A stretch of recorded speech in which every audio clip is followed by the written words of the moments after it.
Hi guys, my name's Emma and let's talk spooky stuff. So today we're going to talk about a movie called Sam Is Here. It's also called Nemesis. And it is a film that I don't even want to just talk about it. I want to talk about some theories. I will keep the spoilers to the end. So if you haven't seen the film, I'll do the review first, so don't worry about that. If you don't know about the film is about a 40-something man who is a door-to-door salesman. Well, that's what you gather. He is walking around in this town in the middle of nowhere. There is not a lot of dialogue, but what you can tell from the start, the first act, is he was kind of sent there by his work to try and sell some stuff to some people. But things go horribly wrong when he finds out no one is in the town. But is no one there? Or is everyone out to get him? I want to start off by saying this film was recommended to me by a lot of you guys, and I probably wouldn't have talked about it if a lot of you guys didn't ask me about it. So I just want to give a quick shout out to Movie Addict, Dunster, I hope I'm saying that right, 71, and Anonymous AAA. I know a lot of you guys asked me about this a long time ago, and Anonymous AAA just asked me about this. I understand where you're coming from, and that's why I'm keeping the theories to the end. But this film, if you haven't seen it, is such a slow fucking movie, and it's as vague as hell. This film is all about not knowing anything, and you don't really get any answers, so I'm just gonna put that straight out there. And that is why I think a lot of people wanted me to talk about it, because they wanted to hear what I had to say. This film does not make any fucking sense, and it's meant to. Which you can kind of like when things are left up to your own interpretation, but also, it's also a waste of a fucking film. Lucky for us though, the film is actually a short film. It only goes through 1 hour and 12 minutes, I believe.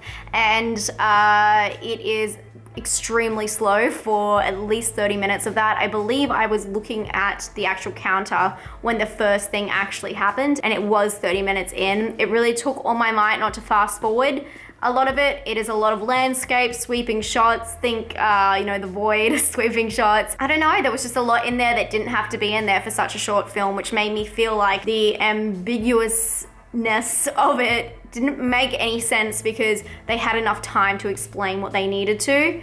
I understand you don't want to dumb things down, you want people to figure it out on their own, but if it's that vague and that many people are looking it up, and that many people didn't enjoy it because it hasn't got a very good rating because of it, I just don't think that it's really worth it, to be completely fair. I saw a lot of comments on this as well saying it gave Silent Hill kind of vibes, where, you're kind of in the middle of nowhere and you're not really sure what's going on around you. I can kind of see that in a way, but in that this movie does not have any scary parts. It does have a little bit of action. As I hinted at before, he does get kind of chased down by some people, and you're not really sure of anyone's intentions, including his own. And that was one of my big things about the film that I couldn't come back from, is because he was there all by himself for so long. He didn't have that connection or that dialogue with anyone, so you weren't really able to see what kind of person he was. So you weren't able to judge the situation as like a third party, so you weren't sure if he was a good guy or a bad guy or what was really going on. And I thought that was really cruel of the director and writer to do to you, because you're watching this film, you don't know who the character is, and he's just kind of dropped there. With these kind of situations, when it's like the lone survivor movie, normally you do see them beforehand interacting with someone, and they get in their car and drive away. Like if you think about like 127 Hours is a perfect example of this. He's by himself for most of the film, but you have that interaction beforehand. Or even films like Buried, you kind of have those flash-ins and flashbacks and all of those kind of things. You need that to have an emotional connection to the character.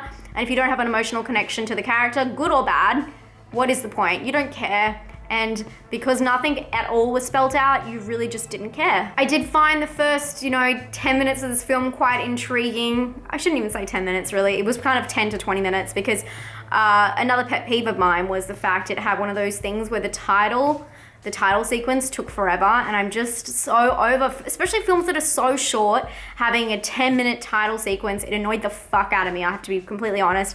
When you're like watching something and the music's still in the background the whole time, and then it's not even titles like on the screen, it's like flashing to a black background and then a title on it and then coming back. I'm like, it's 10 minutes, like movie just needs to start now. So as I was saying, I think that the 10 to 20 minute mark really kept my curiosity because at the very start of the film, you do see a light in the sky, and I did think maybe it was something to do with aliens, which obviously I love, but I don't think that was the case at all. But I did have that, when are we going to figure out what's going on? And that's why I thought it was very important to tell you guys that you don't figure out what's going on, because it can be a real big letdown, especially if you're watching it and you're just thinking the whole time that, there's going to be this big twist and everything's going to come around back together and then it's going to be explained. And it's such a bummer when it's not that way at all. I just feel like that's not a film, that's a film clip. It doesn't make any sense, you know what I mean? I'm gonna tell you guys up front, I would not recommend this film. I didn't really like it. I do appreciate some of the theories behind it, but it's not worth spending an hour and 10 minutes of your life being frustrated to read, a couple of theories. This film gave no explanation or satisfaction, and without any context, I don't think the real message will ever be revealed unless someone who made the film talks about it. So before I jump into my theories, I'm gonna give this one a personal score of 3, a scare score of 1, and originality score of 7. Nothing happened in the whole film, and that's kind of original. Spoiler alert, theory time. The first one, I believe, is that he was in purgatory the whole time. And I felt that. I had that kind of dream sequence just because there was no before and no after. He's also alone and searching, and I believe that the theory goes that everything was happening to him were, ripples of things that he has done. So everything that they said he did do, and he was kind of left to be seeking something from everyone for the rest of his life as he slowly remembered everything he did. And one thing that I really like about this theory, my only favorite thing about this theory, which I thought was really clever, is at the very start, he peeks through that hole at the doll, and they talk about how he was looking at her suffer in that room, and the hole is quite small, and then at the very end, the cracks have come apart and he can see through the wall. And I really like that theory. I like that idea. I don't know, I just thought that was cool, the cracks emerging, you know what I mean? And the wall opening up and the truth coming out. I like that theory. The second theory that I read, which I thought was quite interesting, which I gather no one has come up with while they're watching it, is that it was about an internet witch hunt. So he had done something on the internet. They said in the theory, I believe, that he was looking at underage pornography, which meant, he was watching this girl suffer. And all of the letters and all of the people after him were, just like a witch hunt, and how people on social media get attacked for certain things. And this included the message on the car, his pager, things like that. I thought that was interesting. I don't believe it, but I thought it was a cool idea. And I guess that was him in cyberspace. But obviously this film was not clear cut. So we'll never know. We'll never know if the director has said something and I've completely missed it. Let me know down in the comments. As you guys saw my score, I'm not a big fan. And were you a fan of this movie? What did you think? Those are my thoughts. I do appreciate most films. I can appreciate the work and the passion that goes into them, and it's just really sad when you see something and you're like, what you had everyone's attention, you kind of let it fall through the cracks. Get it? The crack in the wall.